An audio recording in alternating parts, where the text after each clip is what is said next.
Your citizenship is determined by where you were born. So if she was born here, she's South African. It doesn't matter who they are. She's not her parents. She's herself. So why do you want to say she's from Nigeria or she's from Mozambique? She was born here. In America, actually, I don't know how many months. If I'm not wrong, if you are 6 months pregnant or so, they don't allow you to visit. Because they know that once you visit and you stay there and you give birth there, that child is American. Yeah, they know that as long you don't have to be American. Yeah.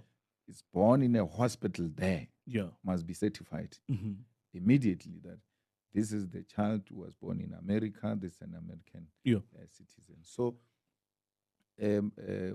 we can't do that.